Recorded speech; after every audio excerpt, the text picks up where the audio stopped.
quero lhe contar uma história que ainda me surpreende. Quando ouvi pela primeira vez sobre o que aconteceu na costa da Colômbia Britânica em outubro de 2019, pensei que fosse apenas mais uma lenda urbana, mas quanto mais me aprofundava, mais percebia que realmente havia acontecido. David Mackenzie era um mergulhador profissional, com 20 anos de experiência, 42 anos de idade, constituição forte, caráter calmo. Ele morava na pequena cidade de Tofino, na ilha de Vancouver, onde o oceano não era apenas um trabalho, mas parte de sua alma. Todas as manhãs, ele olhava para a água e sabia que hoje eu voltaria a mergulhar. David ganhava seu dinheiro colhendo frutos do mar, vieiras, ouriços do mar, às vezes caranguejos, mas o mais valioso de todos eram os abalones, grandes moluscos marinhos que os restaurantes locais compravam por $100 o quilo. Era possível conseguir uma boa quantia de dinheiro em um dia se você conhecesse os lugares certos. Naquela manhã de outubro, o oceano estava calmo como vidro. A visibilidade embaixo d'água era de cerca de 15 metros, o que era excelente para a área. David carregou seu barco com o equipamento habitual, roupa de mergulho, tanques, redes de pesca. Ele se dirigiu a um recife conhecido a 20 minutos da costa. Tinha 30 metros de profundidade e estava coberto de algas e rochas, o lugar perfeito para moluscos. David já havia mergulhado aqui centenas de vezes e conhecia cada saliência, cada fenda. O mergulho começou como de costume. David se abaixou gentilmente até o fundo, ligou a lanterna subaquática e começou a examinar as rochas. Ele encontrou rapidamente os primeiros abalones, conchas grandes e bonitas que se agarravam firmemente à superfície da rocha. Ele as pegou cuidadosamente com sua faca e as colocou em uma rede. Após cerca de meia hora de trabalho, algo mudou. No início, David sentiu isso intuitivamente, como se alguém estivesse observando. Ele se virou e viu uma sombra grande, em preto e branco, que deslizava lentamente na distância entre as algas marinhas. Orca, uma adulta, com cerca de 7 metros de comprimento. David ficou paralisado, tentando não fazer nenhum movimento brusco. Em todos os anos em que esteve debaixo d'água, ele havia encontrado esses mamíferos apenas algumas vezes, e em todas elas, eles simplesmente passavam nadando, ignorando-o. Mas essa orca teve um comportamento diferente. Ela não nadou para longe. Pelo contrário, começou a circular em torno de David, estreitando gradualmente seus círculos. Seus movimentos eram suaves, quase hipnóticos, mas havia algo sinistro neles. David decidiu terminar o mergulho.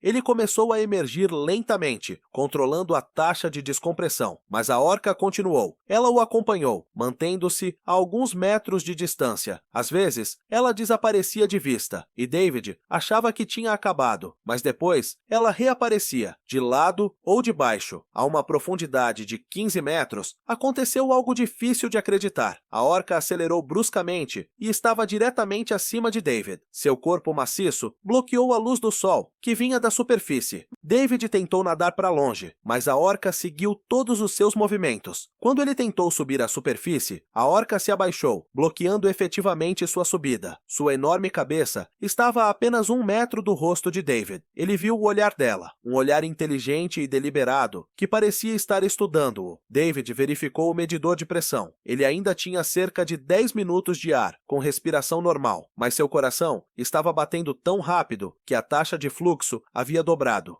O pânico estava começando a subir por sua garganta, mas ele se forçou a manter a calma. A regra fundamental do mergulho é nunca entrar em pânico embaixo d'água. Ele tentou contornar a orca pela esquerda. O animal reagiu instantaneamente, bloqueando o caminho. David tentou pela direita. O resultado foi o mesmo. A orca se moveu com incrível precisão, como se estivesse antecipando todas as suas intenções. Passaram-se mais 5 minutos. O ar estava criticamente curto. David percebeu que uma decisão tinha de ser tomada imediatamente. Ele retirou a carga de emergência do cinto e a jogou bruscamente no chão, na esperança de distrair a orca. O animal olhou para o peso que estava caindo, mas não se moveu. David tentou emergir bruscamente, ignorando as regras de descompressão, mas a orca foi mais rápida. Ela se virou e bloqueou a subida novamente. Agora, ela estava ainda mais perto. David podia ver cada detalhe de sua pele, as cicatrizes de ferimentos antigos, as manchas brancas em sua cabeça. O ar estava acabando. O medidor de pressão estava mostrando a zona vermelha. David tinha um regulador sobressalente, mas ele só dava alguns minutos de tempo de respiração. Tempo para uma subida à superfície de emergência. David o ligou e respirou fundo. Naquele momento, a orca fez algo inesperado.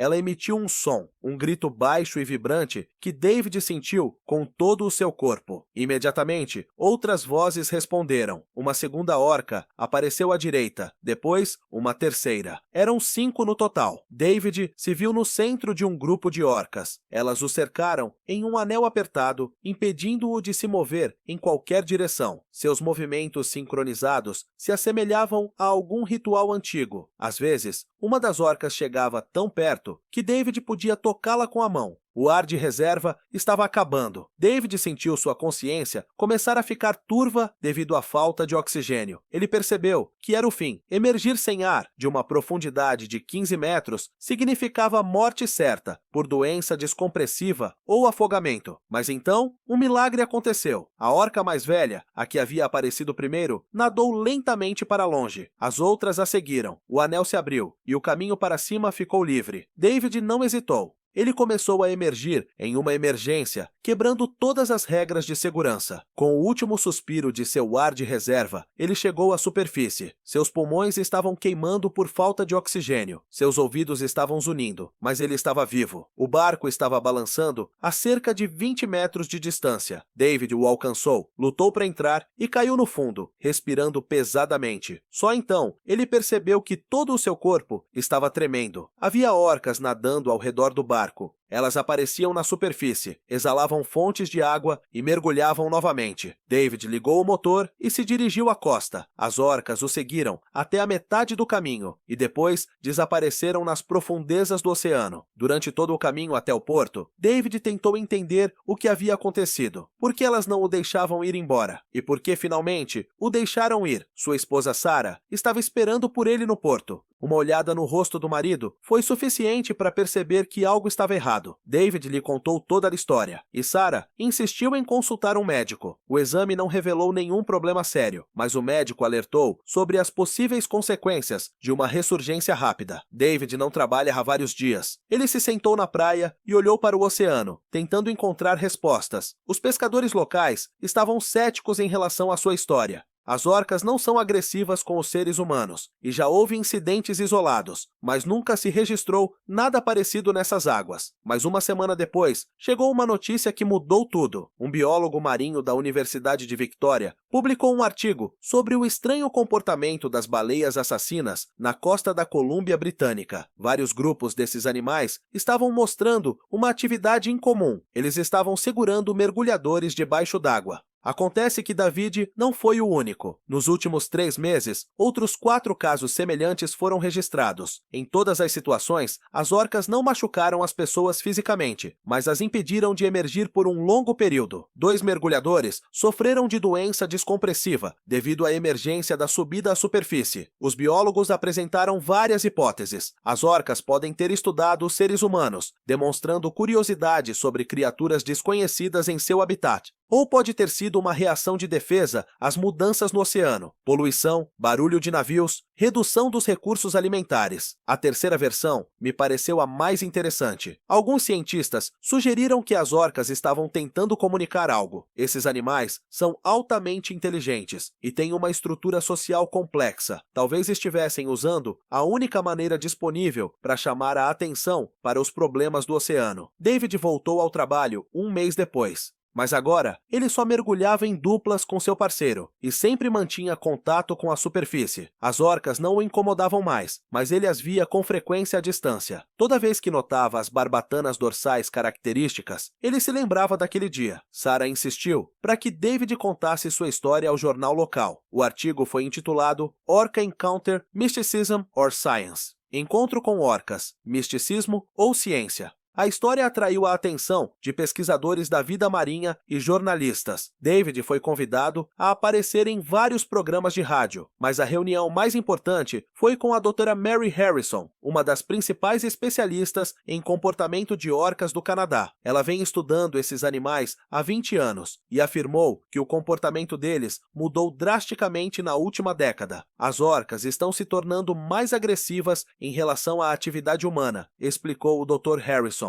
Elas estão começando a nos ver como uma ameaça e talvez estejam tentando nos informar que estamos indo longe demais na destruição do mundo delas. Ela contou sobre outros casos de comportamento incomum de orcas. Na Espanha, elas atacaram iates, danificando lemes e cascos. Na costa do Alasca, um grupo de orcas cercou um barco turístico e o manteve sob cerco por várias horas. Todos esses incidentes ocorreram nos últimos anos. David começou a estudar o assunto com mais profundidade. Ele leu dezenas de artigos científicos e conversou com outros mergulhadores que tiveram experiências semelhantes. O quadro era perturbador. O oceano estava mudando e seus habitantes estavam reagindo a essas mudanças. As mudanças climáticas, a poluição por plásticos, a poluição sonora dos navios e o declínio das populações de peixes causaram estresse nos mamíferos marinhos. As orcas, no topo da cadeia alimentar, sentiram essas mudanças mais intensamente do que os outros. Talvez o que aconteceu com David debaixo d'água não tenha sido apenas um encontro casual. Talvez as orcas estivessem tentando enviar uma mensagem de que seu mundo estava sendo destruído e que elas não podiam mais ficar caladas. Com essa história, eu queria mostrar que a fronteira entre o homem e a natureza é muito mais tênue do que pensamos. David Mackenzie continua a mergulhar, mas agora o faz com mais respeito pelo oceano e seus habitantes. Cada mergulho o faz lembrar do dia em que as orcas lhe deram uma lição. A lição de que não somos donos do oceano. Somos apenas hóspedes em um mundo que existia milhões de anos antes de chegarmos. E se não aprendermos a respeitar esse mundo, seus habitantes poderão ter que nos lembrar cada vez mais. Ainda penso no que David sentiu quando olhou nos olhos daquela orca. O que ele viu ali? Curiosidade? Uma ameaça? Ou um pedido de ajuda de um ser sensível que não podia mais ficar em silêncio sobre a destruição de seu lar? Nunca saberemos a resposta exata, mas toda vez que olho para o oceano, lembro-me dessa história e espero que um dia aprendamos a ouvir o que a natureza está tentando nos dizer, antes que seja tarde demais. Um ano após esse incidente, decidi ir pessoalmente a Tofino. Eu precisava ver o lugar com meus próprios olhos, conversar com as pessoas que trabalham nessas águas todos os dias. A história de David me manteve alerta. Havia muitas perguntas sem respostas. Tofino é uma pequena cidade na costa oeste da ilha de Vancouver. A população mal ultrapassa 2.000 pessoas, mas esse lugar é conhecido por surfistas e entusiastas da vida selvagem de todo o mundo. Florestas antigas e o vasto Oceano Pacífico se encontram aqui. David concordou em me encontrar em um café local chamado Floating Dock. É um lugar onde pescadores, mergulhadores e guias marítimos se reúnem. A atmosfera aqui é especial. As paredes são decoradas com fotos de pescarias bem-sucedidas. Há mapas marítimos nas mesas e o cheiro de sal e café no ar. David parecia calmo, mas percebi que ele olhava ocasionalmente para o oceano através da janela. Sabe? Disse ele mexendo o café. Achei que esqueceria esses sentimentos com o tempo, mas toda vez que me preparo para mergulhar, lembro-me dos olhos dela. Ele me contou detalhes que não apareceram nos artigos de jornal,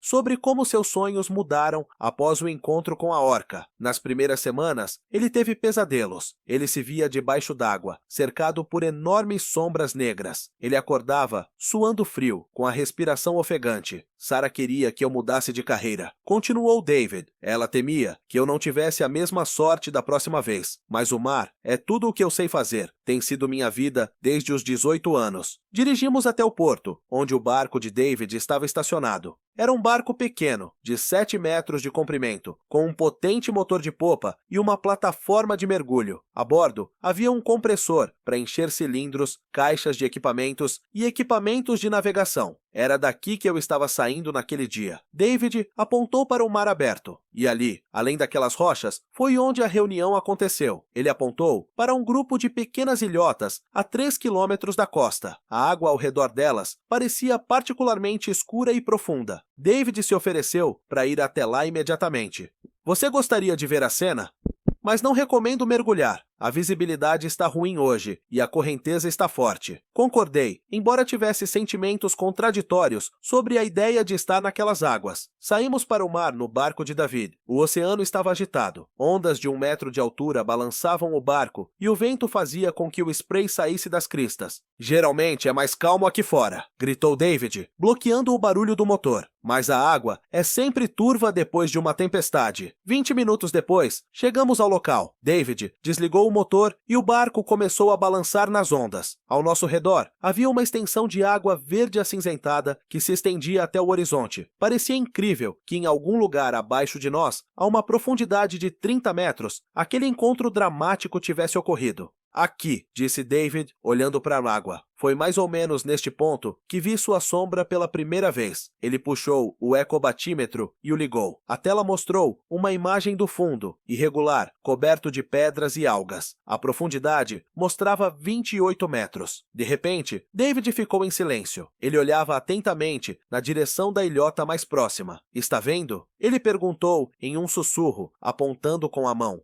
Segui seu olhar e vi a barbatana negra que estava rompendo a superfície da água a 100 metros de nós. Orca. Em seguida, apareceu uma segunda nadadeira, uma terceira. Um grupo inteiro desses gigantes do mar se movia lentamente ao longo da ilhota. Meu coração bateu mais rápido. Mesmo a uma distância segura, esses animais davam a impressão de um poder incrível. São eles? Perguntei. David balançou a cabeça. Eu não sei. Pode ser. As orcas vivem em famílias, e essas águas são seu território. Mas não há como saber com certeza. Ele ligou o motor. É melhor não perturbá-las. No caminho de volta, David me contou sobre outros mergulhadores que haviam tido experiências semelhantes. Jack Robertson, um veterano de 30 anos, encontrou uma orca no ano passado a uma profundidade de 20 metros. O animal o seguiu durante a maior parte do mergulho, mas não interferiu em sua subida à superfície. Uma jovem chamada Emily Chen descreveu como um grupo de orcas a cercou a uma profundidade de 15 metros. Elas nadavam em círculos ao seu redor, emitindo sons que ela podia sentir com todo o corpo. Era como se estivessem cantando, disse ela. Era como se elas estivessem tentando me dizer alguma coisa. Todos esses casos tinham uma coisa em comum. As orcas não demonstravam agressividade, mas seu comportamento era radicalmente diferente do habitual. Anteriormente, esses animais tentavam evitar o contato com as pessoas. Agora, elas pareciam estar procurando encontros de propósito. De volta ao porto, encontramos a Dra. Harrison. Ela tinha vindo de Victoria especificamente para estudar a população local de orcas. Nos últimos 2 anos, registramos 43 casos de comportamento incomum desses animais em toda a costa da Colômbia Britânica, relatou ela. Essas reuniões costumavam acontecer a cada poucos anos. Agora é toda semana.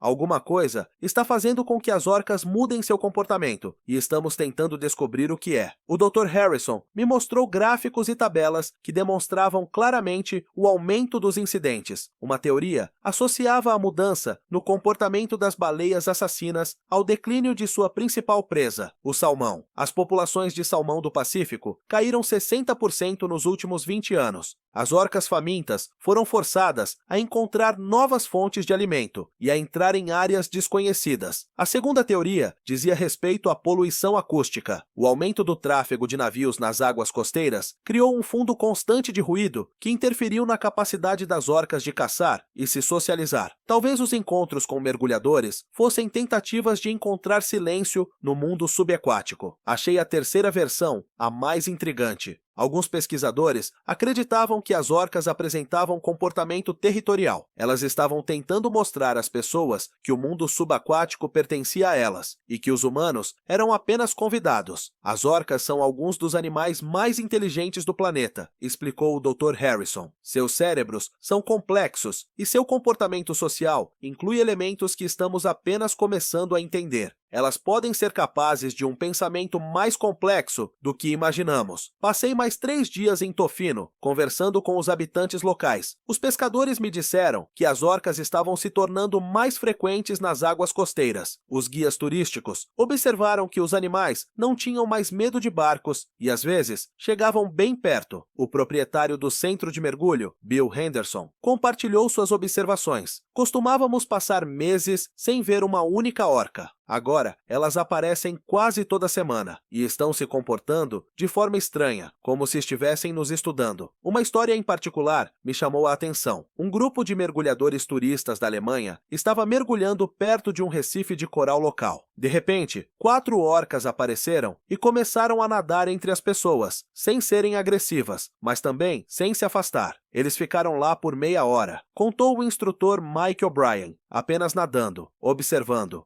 Um turista tentou tocar a orca, mas ela nadou para longe. Parecia que elas tinham suas próprias regras do jogo. Em meu último dia em Tofino, encontrei David novamente. Ele estava se preparando para um mergulho, dessa vez com um parceiro e em constante comunicação com a superfície. Não posso deixar que um incidente mude toda a minha vida, disse ele. Mas agora, eu mergulho de forma diferente. O que mudou? Eu costumava me sentir em casa debaixo d'água. Agora percebo que sou um convidado. E me comporto de acordo, com respeito aos meus anfitriões. David verificou seu equipamento e olhou para o oceano. Talvez essa seja a lição que eles queriam ensinar. Depois de voltar para casa, continuei a estudar o tema das interações entre orcas e humanos. A pesquisa mostrou que esses animais têm tradições culturais que são transmitidas de geração em geração. Diferentes grupos de orcas têm seus próprios dialetos e técnicas de caça. Talvez a mudança no comportamento das orcas seja uma nova tradição cultural que está se formando neste momento, uma reação às mudanças no oceano, uma tentativa de se adaptar à presença de humanos em seu habitat. Entrei em contato com pesquisadores de outros países onde casos semelhantes haviam sido observados. Na Noruega, as orcas começaram a seguir barcos de pesca, exigindo sua parte da pesca. Na Nova Zelândia, um grupo desses animais aprendeu a pegar peixes de mergulhadores sem machucá-los. O padrão era óbvio. Em todo o mundo, as orcas estavam mudando suas atitudes em relação às pessoas. Elas se tornaram mais ousadas, mais proativas nos contatos. Mas o mais importante é que elas não demonstraram agressividade. Pelo contrário, parecia que estavam tentando estabelecer novas regras de convivência. A história de David Mackenzie passou a simbolizar essa mudança. Um homem que havia passado milhares de horas debaixo d'água, de repente se viu em uma situação em que as criaturas marinhas o lembraram de quem era o verdadeiro mestre, mas o mais importante é que isso fez com que muitas pessoas olhassem para o oceano de uma nova maneira. David começou a trabalhar com organizações ambientais, falando sobre a necessidade de proteger o ambiente marinho. Sua história passou a fazer parte de documentários e programas educacionais.